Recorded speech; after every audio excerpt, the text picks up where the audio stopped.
Tu commences les travaux de rénovation dans ton nouvel appartement quand tu t'aperçois qu'il va falloir changer le revêtement du sol. La première chose à faire, c'est enlever la vieille moquette, n'est-ce pas? Tu es en train de retirer tout ça et peu à peu, tu remarques que sous cette vieille moquette, il y a des formes et des couleurs. Attends un peu, on dirait un plateau de Monopoly géant. L'épisode que je viens de décrire s'est véritablement déroulé à San Francisco.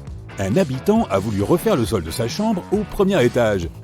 Dès qu'il a découvert ce Monopoly géant parfaitement intact sur le plancher, il a évidemment voulu créer des pions géants.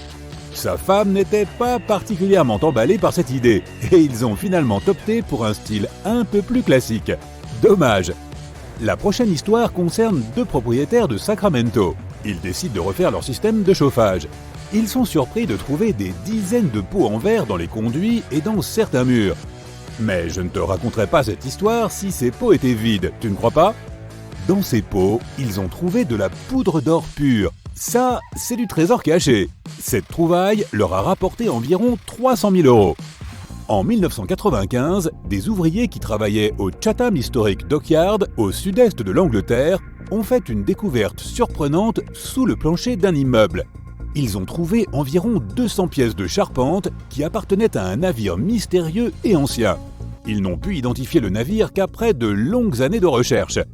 En 2012, ils ont cependant conclu que les pièces de charpente appartenaient au HMS Namur, un navire mis à l'eau en 1756 par la Royal Navy. Une recherche historique leur a permis de comprendre que le Namur était un vaisseau très important qui a servi pendant presque 50 ans. Quand ils ont résolu le mystère, le navire avait passé presque 200 ans sous le plancher de cet immeuble. Que penserais-tu d'un étrange trésor viking caché sous un plancher? Ça te dirait d'entendre cette histoire? On est en 870. Un riche viking cache son trésor sous le plancher d'un bâtiment situé sur l'île suédoise de Gotland. Il a fallu plus de 1000 ans avant qu'il ne soit découvert par un fermier du coin. Cette trouvaille incroyable comprenait des milliers de pièces et des dizaines de lingots d'argent, des centaines de bracelets, de bagues et de colliers et presque 20 kilos de bronze. Au cas où tu te demanderais, on estime que tout ce trésor aurait une valeur d'environ 500 000 €. Le fermier n'a pas pu garder toutes ces trouvailles. En effet, conformément à la loi suédoise, il a dû tout donner aux autorités pour que des analyses soient faites avant d'exposer ces objets au public dans différents musées. Des gens ont carrément trouvé une baignoire parfaitement intacte sous leur plancher. À en juger par son état, il s'agissait probablement d'une baignoire de spa. Elle comprenait un filtre et elle était entourée de béton lavé. Les propriétaires précédents avaient probablement décidé de recouvrir la baignoire en faisant les travaux pour agrandir la maison. Cette baignoire très élaborée est donc restée cachée très longtemps. Un autre propriétaire a réussi à prendre contact avec le précédent possesseur de sa maison. D'une certaine façon, du moins. Lorsqu'il a commencé à enlever les dalles en liège dans sa maison, il a trouvé un message secret de leur part, suivi de 4 noms qui étaient probablement ceux des membres de la famille qui habitaient la maison à l'époque. En changeant sa vieille moquette rouge, une femme a découvert quelque chose d'intéressant, mais aussi de légèrement étrange.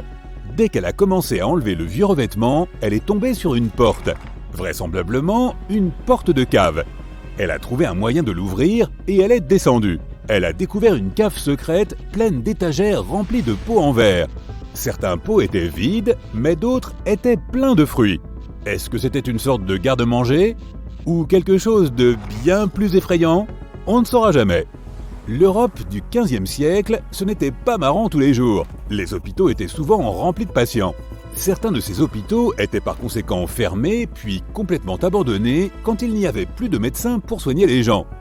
En 2013, des ouvriers d'une entreprise de construction espagnole ont découvert les restes d'un de ces hôpitaux à Madrid alors qu'ils avaient commencé des excavations pour construire un nouvel Apple Store.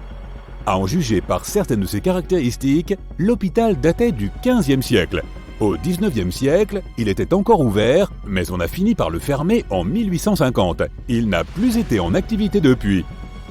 Regarder sous son plancher est aussi une bonne technique pour se faire de nouveaux amis apparemment. En tout cas, virtuellement. Quand Alex Moss, résident à Manchester en Angleterre, a déménagé, il a décidé de changer de parquet. En enlevant les vieilles lattes, il est tombé sur un message écrit par le propriétaire précédent qui était franchement curieux. C'est le moins que l'on puisse dire. Le mot était signé par un certain Darren Lucas.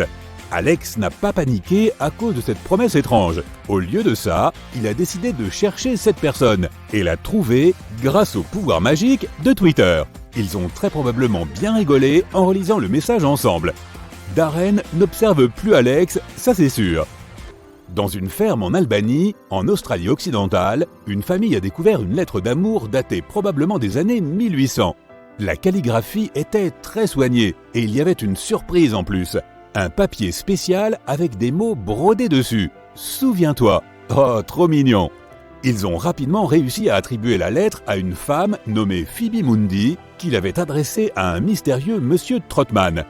Les historiens locaux n'ont pu trouver aucune autre information sur les amoureux, mais en analysant le style de la lettre, ils ont pensé qu'il s'agissait peut-être d'un brouillon écrit par une jeune femme à un homme plus âgé, d'une classe sociale différente. Encore une autre maison avec un trésor caché sous le plancher, un journal secret. Vers la fin du 19e siècle, un menuisier a écrit derrière les lattes du parquet d'un château situé dans les Alpes françaises. Quand les derniers propriétaires ont commencé à rénover le parquet de certaines chambres du premier étage, ils ont trouvé beaucoup d'écritures à l'arrière des planches en bois. Ces écritures n'étaient pas visibles sans qu'on retire complètement les planches. Les longs messages écrits au crayon papier étaient tous datés de début 1880 à fin 1881. Ils étaient tous signés par un homme appelé Joachim Martin.